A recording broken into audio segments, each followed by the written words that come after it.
Hi everyone, I can see that people have jumped on. I can't see any comments yet. I don't know if there is a delay in comments or if anyone is commenting. If you are, just to let you know that I can't see any comments.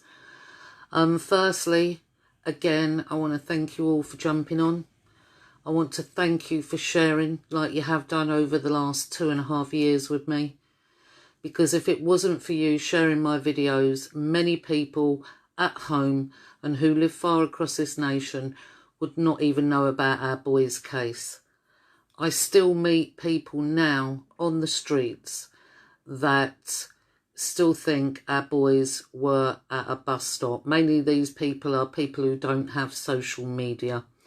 So again, I want to thank you all for what you've done for me and the boys over the last 2.5 years by sharing our stuff. The main reason for me coming on, I actually don't have a lot of battery left on my phone, so I'm going to quickly say what I've got to say, is tomorrow there is a protest at Trafalgar Square. The protest has nothing to do with me. And the reason why I'm saying that is I've been getting messages. I've had about 5 now. The first one, it was sent on Friday, but only received it not last night. I think it was the night before, from someone who is credible, telling me that it's been going around that this protest is to do with me and that the BBC are all over it.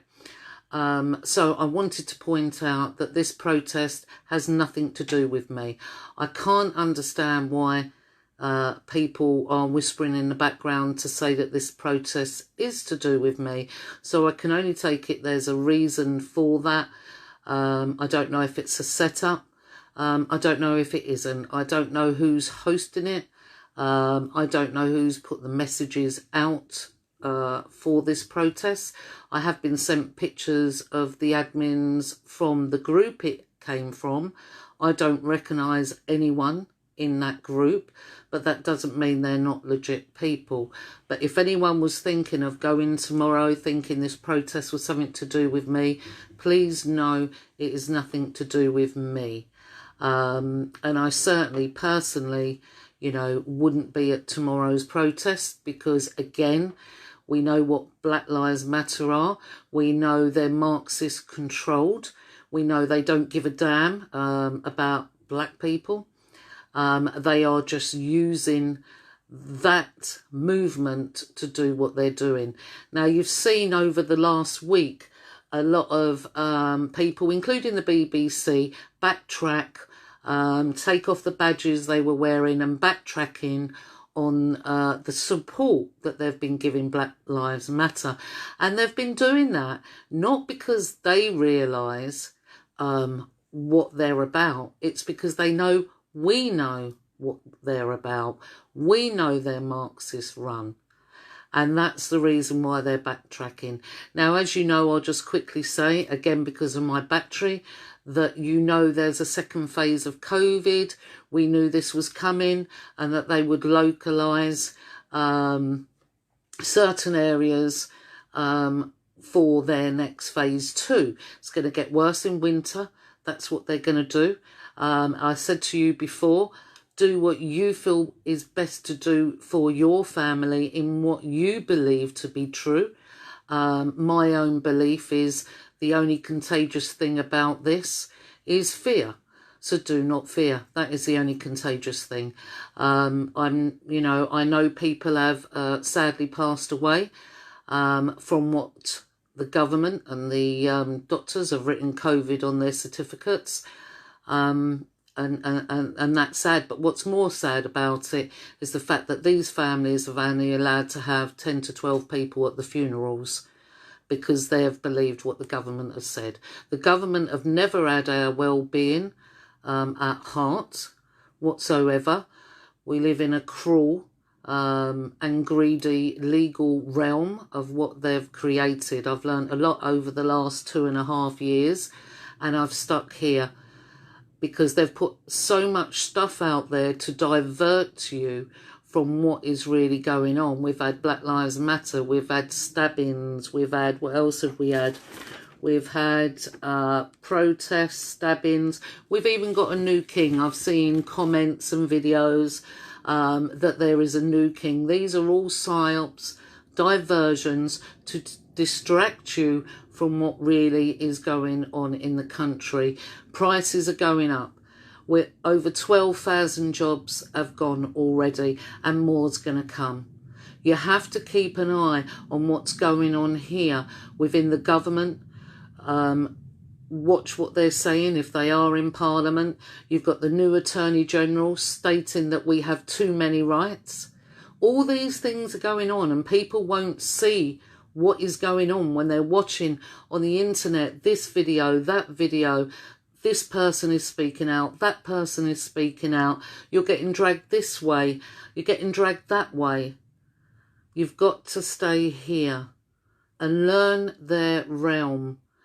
I said a while back when I done a video when we was all on lockdown, and lockdown was really house arrest, because if you went out, apart from doing an exercise, the police would fine you. Now remember, we are governed by consent, and the police know this. Consent. And if you don't consent, they have no authority over you. But as soon as you give them then your name and address, you are back in contract with them. This is what this legal realm is all about. It's all about contracts and agreements and presumptions and assumptions. You know, the solutions to this, like I said before, when we was all locked down, if everybody had got up, come out of their house, opened up their small business, went back to work and ignored the government, there would have been nothing they could do, because you need to do this en masse. There would have been nothing. So you either live outside the system, which you can do, or you learn their legal system and learn how they work, and use how they work against them to safeguard you and your family. Because everyone who's complying without them even realising is aiding to the demise of our society. They want to take your individualism away and control you. This is all about control, a global reset, and we're going to have a massive, massive depression. If you can get I have a cheap bread maker. Trying to get flour in Tesco's or Sainsbury's. I went to Sainsbury's the other day. I don't really shop in there, but I went there to see if I can get loads of flour. You know, it's all being sold out because people know what's coming. You know, get loads of tins of food. As drastic as it sounds, what I'm saying, unfortunately, I know what we live in. I didn't before, but I do now. I do now. You know, going out on the streets and people knowing what's happened to the children in this country, and, you know, everyone in the whole country, when something happens to a child, should be standing up, and they don't, because many has lost their compassion. But everyone has the capacity for compassion, for wisdom, for courage, honour, love and truth. And it comes from here. Anyway, next week, I wanted to do it this week. I'm going to update you more on our boy's case as well. I'm not going anywhere. As I said, I started out 2.5 years ago. Our fight for justice was behind closed doors. It was just letting the whole people in the country know what happened to our boys, because it's not an isolated case. And it still goes on to this day. It still goes on. And that's why I came out to tell you, so that it wouldn't happen to you. So you could see what was going on in the country that we live in, which isn't the country that I thought we lived in. You know, because we live in a bubble, don't we? We just get up, we go to work, we come home, we see to our kids, and we do that every day. So we don't really notice what's going on in the surroundings around us. But I know now. Unfortunately, I know now. So my phone's going to go soon. Thank you again to everyone who's jumped on. I will be on again next week. I won't be going anywhere. And I won't be leaving you lot in the lurch at all. Never surrender. And remember who you are. They don't want you to remember. They want you to lose who you are. They want you to lose your individual thought. Just remember. Thank you, everyone.